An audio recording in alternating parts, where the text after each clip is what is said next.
Hello students, NS तथा GM classes में आपका स्वागत है। इससे पहले वाली क्लास के अंदर हम जो टॉपिक डिस्कस कर रहे थे वो था आपके पास में डी ब्रोगली की परिकल्पना।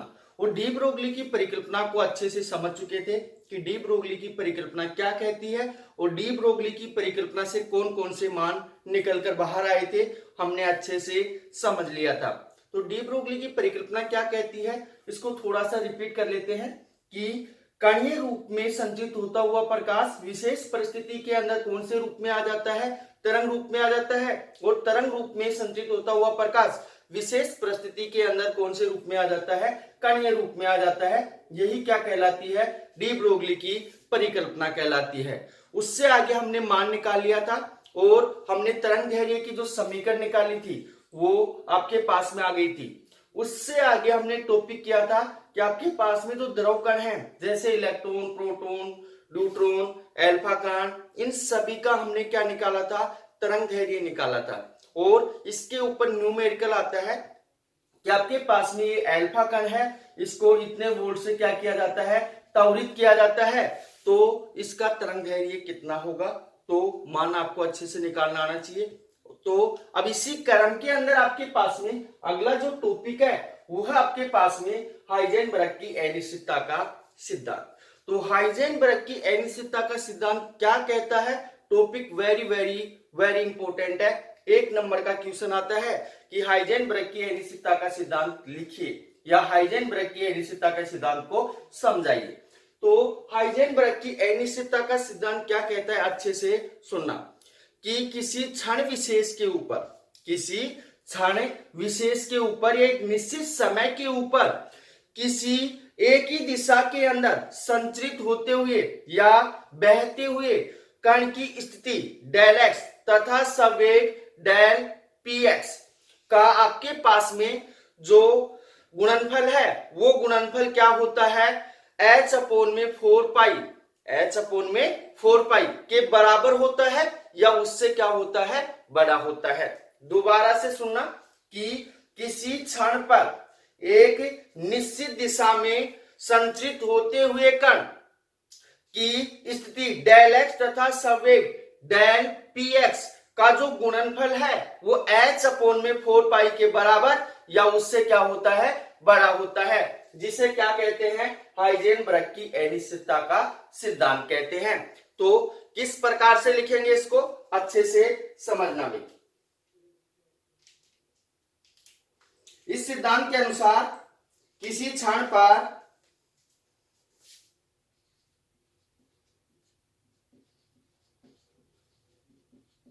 इस सिद्धांत के अनुसार किसी क्षण पर या किसी निश्चित समय पर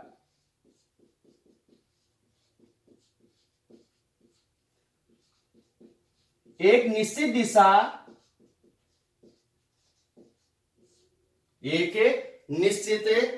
दिशा या एक ही दिशा बोल सकते हो इसको, या फिर इसको बोल सकते हो एक ही दिशा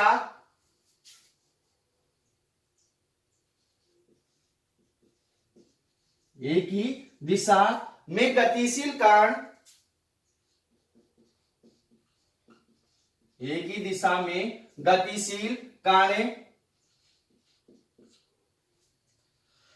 की स्थिति डेल एक्स व उसी दिशा में संवेग डेल पी एक्स का जो गुणनफल है, गतिशील कण की स्थिति डेल एक्स तथा उसी दिशा में संवेग डेल पी एक्स का गुणनफल उसी दिशा में संवेग डेल पी एक्स का गुणनफल h अपोन में 4 पाई के बराबर या उससे बड़ा होता है, या उससे बड़ा या अधिक होता है। बड़ा होता है, जिसे क्या कहते हैं, हाइजेनबर्ग की अनिश्चितता का सिद्धांत कहते हैं। अधिक लिख दो यहां पे, उससे अधिक होता है, अधिक होता है, जिसे हाइजेनबर्ग की अनिश्चितता का सिद्धांत कहते हैं।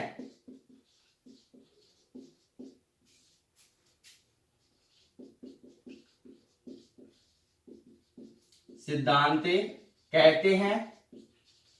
यहां पे नाम से ही पता चल रहा है अनिश्चितता, कि आपके पास में स्थिति और संवेग का जो गुणनफल होगा एक अनिश्चित मान होगा। कैसा मान होगा? अनिश्चित मान होगा।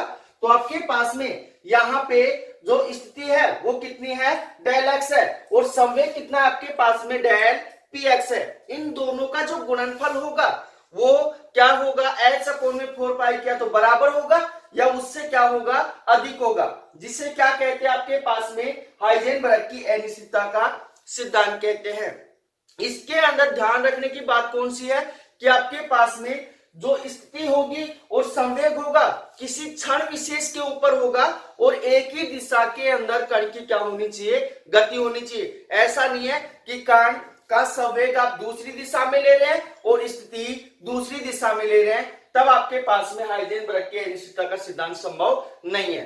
तो आपके पास में हाइजेनबर्ग की अनिश्चितता का सिद्धांत क्या कहता है कि किसी क्षण पर एक ही दिशा में गतिशील कण की स्थिति डेल एक्स तथा उसी दिशा में जो संवेग डेल पी एक्स है, उन दोनों का जो गुणनफल होता है वो क्या होता है आपके पास में? एच अपॉन में 4 पाई के बराबर या उससे क्या होता है? बड़ा होता है, जिसे क्या कहते हैं? हाइजेनबर्ग की अनिश्चितता का सिद्धांत कहते हैं। तो अब आपके पास में इसलिए क्या मान आएगा आपके पास में? इसलिए आपके पास में समीकरण क्या निकल कर आएगा? यहां पे होगा आपके पास में डेल एक्स इंटू कितना हो जाएगा? Del P X. क्या होगा? बड़ा होगा, या क्या होगा? बराबर होगा किसके? एच अपॉन में 4 पाई। तो इस समीकरण को अच्छे से याद रखना। इस समीकरण को क्या करेंगे? अच्छे से याद रखेंगे। अगर इसको हम आगे और कन्वर्ट करना चाहते हैं तो आपके पास में जो एच बार है, एच बार बराबर होता है आपके पास में कितना होता है? एच अपॉन में 2 पाई होता है। कितना होता है? एच अपॉन में 2 पाई होता है। तो इस मान को हम क्या कर सकते हैं? आगे और लिख सकते हैं। तो आपके पास में क्या मान होगा? Del X into del P X बड़ा होगा या बराबर होगा किसके? H upon H bar upon में किसके? 2 के। ये दो समीकरण निकल कर आ गए आपके पास में। यहां जो एच भार है वो किसके बराबर है? एच अपॉन में 2 पाई के बराबर है। आप साधारण सा ये समीकरण याद रखना कि आपके पास में स्थिति डेल एक्स और संवेग डेल पी एक्स का जो गुणनफल है वो क्या होगा? एच अपॉन में 2 पाई से बड़ा होगा या उसके क्या होगा? बराबर होगा। तो जिसे क्या बोलेंगे? हाइजेनबर्ग की अनिश्चितता का सिद्धांत बोलेंगे। तो अब उससे आगे आपके पास में जो हाइजेनबर्ग की अनिश्चितता का जो सिद्धांत है वो ऊर्जा और समय को निर्धारण करने में भी काम लिया जाता है। जो हाइजेनबर्ग की अनिश्चितता का जो सिद्धांत है वो ऊर्जा और समय के निर्धारण के लिए भी काम में लिया जाता है। तो उसका समीकरण क्या होगा? जिस प्रकार से आपके पास में स्थिति और संवेग का है उसी प्रकार से आपके पास में ऊर्जा और किसका आ जाएगा? समय का आ जाएगा। तो आगे किस प्रकार से लिखेंगे? यहां एरो का निशान लगाकर लिख सकते हैं। इस सिद्धांत का उपयोग ऊर्जा तथा समय के निर्धारण में भी किया जाता है।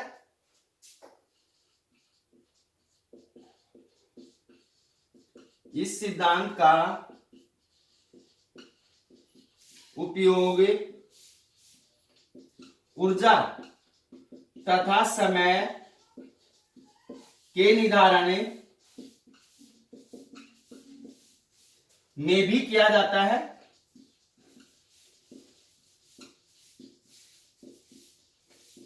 में भी किया जाता है। इसलिए आपके पास में क्या समीकरण आएगा निकलकर? यहां लिखेंगे इसलिए आपके पास में जो समीकरण होगा क्या होगा, डेल ई गुणा डेल टी, डेल ई गुणा डेल टी बड़ा होगा या बराबर होगा किसके, एच अपोन में 4 पाई के, एच अपोन में 4 पाई के। या फिर आपके पास में इसको हम लिख सकते हैं del E multiply del T बड़ा होगा या बराबर होगा किसके, एच भार अपोन में किसके, 2 के। तो दोनों मान निकाल सकते हैं। तो यहां पे ध्यान रखना भी, हाइजेनबर्ग की अनिश्चितता का सिद्धांत का जो उपयोग है वो ऊर्जा और समय के निर्धारण के लिए भी किया जाता है। अगर आपसे कोई क्वेश्चन पूछ ले कि ऊर्जा और समय के निर्धारण के लिए कौन से सिद्धांत का प्रयोग किया जाता है, तो हाइजेनबर्ग के अनिश्चितता का सिद्धांत का प्रयोग किया जाता है। तो ये होगा आपके पास में हाइजेनबर्ग की अनिश्चितता का सिद्धांत। छोटा सा टॉपिक है, इंपॉर्टेंट टॉपिक है, तो आप इसका स्क्रीनशॉट ले सकते हैं।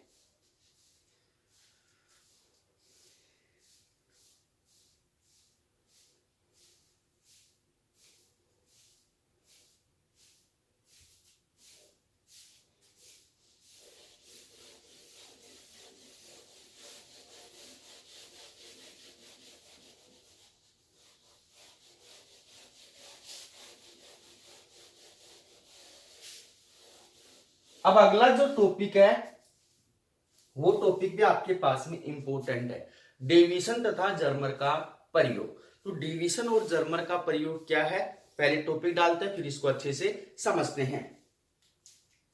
टॉपिक आपके पास में डेविएशन व जर्मर का प्रयोग।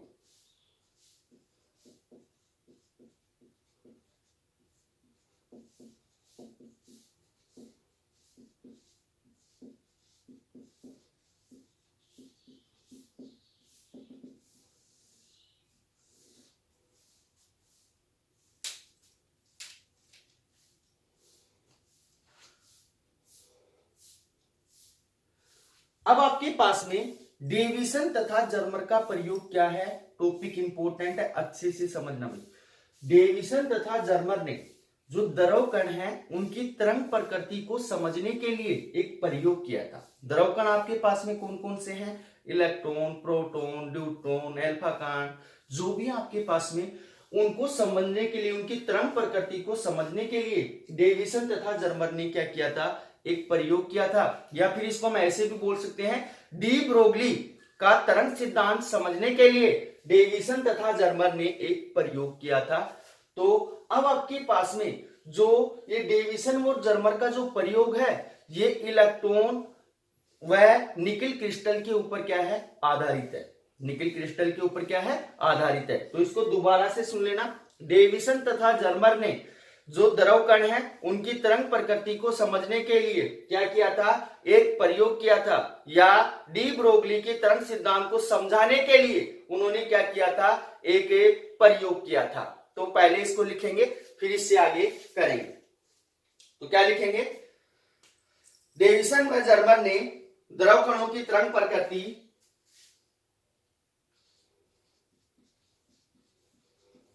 डेविएशन व जर्मर ने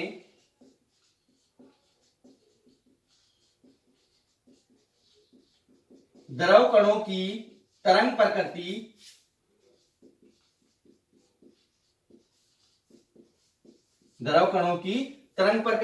या डी ब्रोगली के तरंग सिद्धांत को समझाने के लिए एक प्रयोग किया, या डी ब्रोगली के तरंग सिद्धांत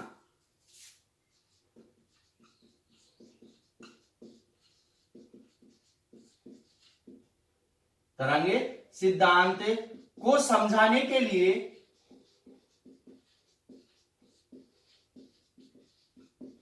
एक प्रयोग किया,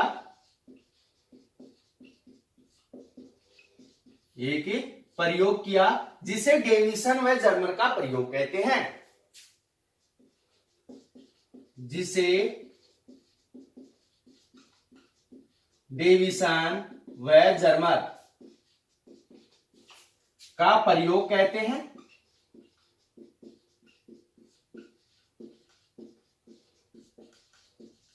तो अब आपको अच्छे से समझ में बैठ गया होगा कि डेविसन और जर्मर ने क्यों प्रयोग किया है कि द्रव कणों की तरंग प्रकृति या डी ब्रोगली के तरंग सिद्धांत को समझाने के लिए उन्होंने क्या किया है, एक प्रयोग किया है जिसे क्या कहते हैं, डेविसन तथा जर्मर का प्रयोग कहते हैं। और ये जो प्रयोग है इलेक्ट्रॉनों का निकिल क्रिस्टल के ऊपर आधारित है। तो यहां लिखेंगे यह प्रयोग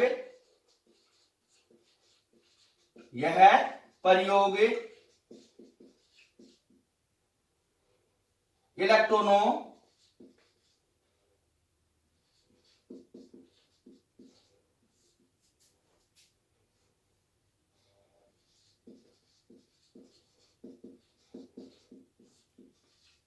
के निकिल क्रिस्टल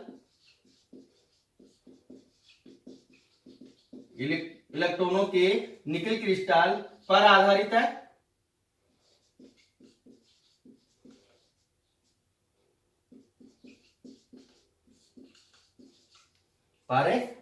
है। तो अब आपके पास में यहां पे क्वेश्चन बनता है कि डी ब्रोगली के तरंग सिद्धांत को कौन से प्रयोग से समझाया जा सकता है। क्वेश्चन बोर्ड में आ चुका है पहले भी। तो आपके पास में डी ब्रोगली के तरंग सिद्धांत को समझाने के लिए कौन से प्रयोग का प्रयोग किया जाता है, डेविसन व जर्मर के प्रयोग का क्या करते हैं, उपयोग करते हैं। तो इस बात को अच्छे से समझ लेना भाई।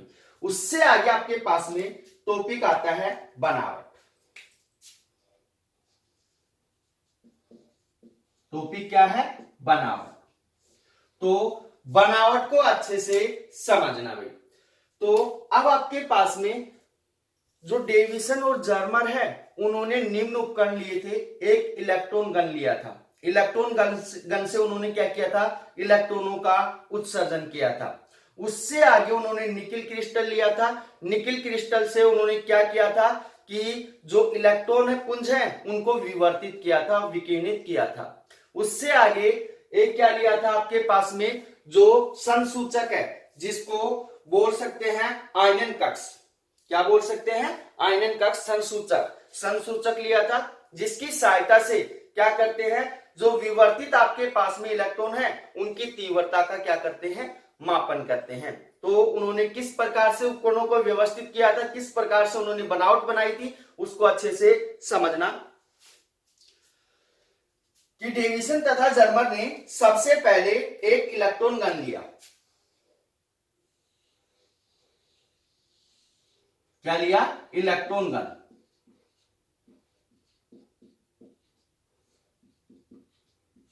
जिससे इलेक्ट्रॉनों का क्या होता है, उत्सर्जन होता है। अब आपके पास में जो इलेक्ट्रॉन गन है वो किसका बना होता है उसको अच्छे से समझ लेना भाई। कि आपके पास में इलेक्ट्रॉनों को उत्सर्जित करने के लिए एक टंगस्टन के तंतु का उपयोग किया जाता है। इलेक्ट्रॉनों को उत्सर्जित करने के लिए या इलेक्ट्रॉन गन बनाने के लिए एक टंगस्टन के तंतु का क्या किया जाता है, उपयोग किया जाता है। इस टंगस्टन के तंतु के ऊपर बेरियम ऑक्साइड का क्या लगा दिया जाता है, लेप लगा दिया जाता है। जो टंगस्टन का जो तंतु है, इस तंतु के ऊपर बेरियम ऑक्साइड का क्या कर देते हैं, लेप कर देते हैं, जो इलेक्ट्रॉनों का क्या करता है, उत्सर्जन करता है। पहले लिख देते हैं यहां पे इसके ऊपर लेप किसका है, पहले तंतु किसका है, टंगस्टन तंतु, और इसके ऊपर जो लेप है वो है आपके पास में बेरियम ऑक्साइड। बेरियम ऑक्साइड का क्या है, इसके ऊपर एक लेप है। अब उससे आगे आपके पास में यहां पे जो बेरियम ऑक्साइड का जो लेप है वो इलेक्ट्रॉनों का क्या करता है, उत्सर्जन करता है। तो इसके आगे दो डाइफ्रेम लगा दिए जाते हैं, S1 और S2 डाइफ्रेम लगा दिए जाते हैं।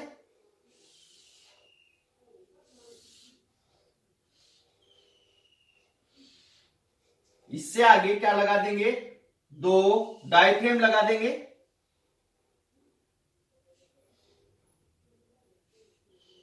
एक डाइफ्रेम आपके पास में S1 है, दूसरा डाइफ्रेम आपके पास में क्या है, S2 है। डाइफ्रेम का मतलब आपके पास में स्लिट है। क्या है, स्लिट। कि ऐसे दो उपकरण लगा देते हैं जिनमें बारीक बारीक क्या होते हैं, छिद्र होते हैं। तो S1 डायफ्रेम के अंदर एक बारीक छिद्र है, S2 डायफ्रेम के अंदर क्या है, एक बारीक छिद्र है। क्यों लगाते हैं डायफ्रेम? क्योंकि जब यहां से इलेक्ट्रॉन गन से इलेक्ट्रॉन क्या होंगे, उत्सर्जित होंगे, तो सभी दिशाओं के अंदर क्या होंगे, फैल जाएंगे। तो जैसे ये डायफ्रेम के ऊपर आपतित होंगे तो डायफ्रेम से गुजरने के पश्चात एक पुंज का रूप क्या कर लेंगे, धारण कर लेंगे। तो जैसे यहां से इलेक्ट्रॉन क्या होंगे, उत्सर्जित होंगे, तो ये डायफ्रेम से गुजरने के पश्चात एक पुंज का रूप क्या कर लेंगे, धारण कर लेंगे। एक पुंज के रूप में क्या करेंगे, बाहर निकलेंगे। उससे आगे आपके पास में इन दोनों डायफ्रेमों के साथ में क्या लगाते हैं, एक बैटरी लगा देते हैं।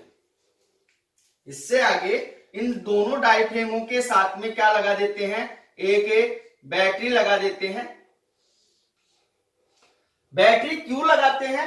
क्योंकि आपके पास यहां पे जैसे ही इलेक्ट्रॉन आएंगे, इन इलेक्ट्रॉनों को आगे त्वरित करने के लिए या ऊर्जा प्रदान करने के लिए या गति प्रदान करने के लिए ये बैटरी क्या प्रदान करेगी, इसको ऊर्जा प्रदान करेगी। तो इस बैटरी की सहायता से इलेक्ट्रॉन क्या करते हैं, आगे की ओर गति करते हैं। उससे आगे आपके पास में जो डायफ्रेम है, डायफ्रेम के जस्ट सामने क्या लगाते हैं, एक निकिल क्रिस्टल लगाते हैं। क्या लगाते हैं, निकिल क्रिस्टल लगाते हैं। ये आपके पास में है निकिल क्रिस्टल।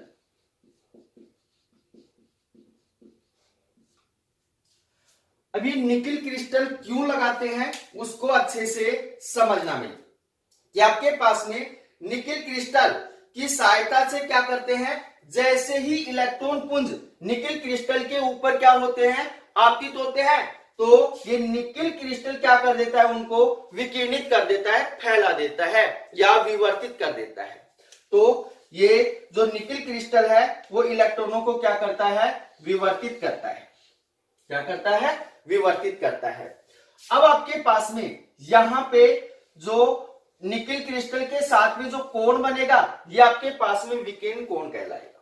कौन सा कोण कहलाएगा, विकिरण कोण कहलाएगा। या निकिल क्रिस्टल को हम लक्ष्य भी बोल सकते हैं। क्या बोल सकते हैं, लक्ष्य। अब इस निकिल क्रिस्टल के साथ में हम क्या लगाते हैं, एक वर्ताकार पैमाना लगाते हैं। क्या लगाते हैं, वर्ताकार पैमाना। तो ये हो गया आपके पास में वर्ताकार पैमाना। इस वर्ताकार पैमाने के ऊपर एक आयनन कक्ष लगाते हैं। इस वर्ताकार पैमाने के ऊपर क्या लगाते हैं, एक आयनन कक्ष लगाते हैं। आयनन कक्ष क्यों लगाते हैं उसका रीजन अभी समझा रहा हूं।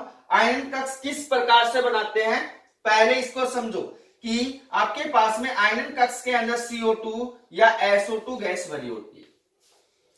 क्या भरी होती है, SO2 और CO2 गैस भरी होती है। अब आयनन कक्ष क्यों लगाया जाता है उसको अच्छे से समझ लेना, क्योंकि यहां से निकिल क्रिस्टल या लक्ष्य से जो विवर्तित इलेक्ट्रॉन है उनकी तीव्रता का मापन करने के लिए, किसका प्रयोग किया जाता है, जो आयनन कक्ष है उसका प्रयोग किया जाता है। या फिर इसको हम संसूचक भी बोलते हैं, संसूचक या आयनन कक्ष। आयनन कक्ष तो ये हो गया आपके पास में।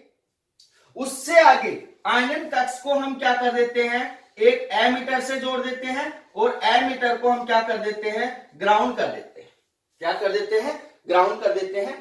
तो ये हो गया आपके पास में इसकी बनावट। अब बनावट के अंदर आपके पास में कौन कौन से पार्ट आए हैं उनको अलग अलग क्या करेंगे, समझेंगे।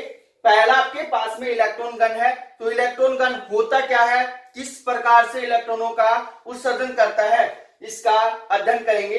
उससे आगे आपके पास में निकिल क्रिस्टल है। तो निकिल क्रिस्टल क्या कार्य करता है इसको भी हम अच्छे से समझेंगे। उससे आगे आपके पास में आयनन कक्ष है। आयनन कक्ष क्या कार्य करता है इसको भी अच्छे से समझेंगे। तो अब आपके पास में एक एक पॉइंट के ऊपर बात करेंगे। तो इसमें पहला है आपके पास में इलेक्ट्रॉन गन। फर्स्ट जो पॉइंट आपके पास में वो आपके पास में इलेक्ट्रॉन गन।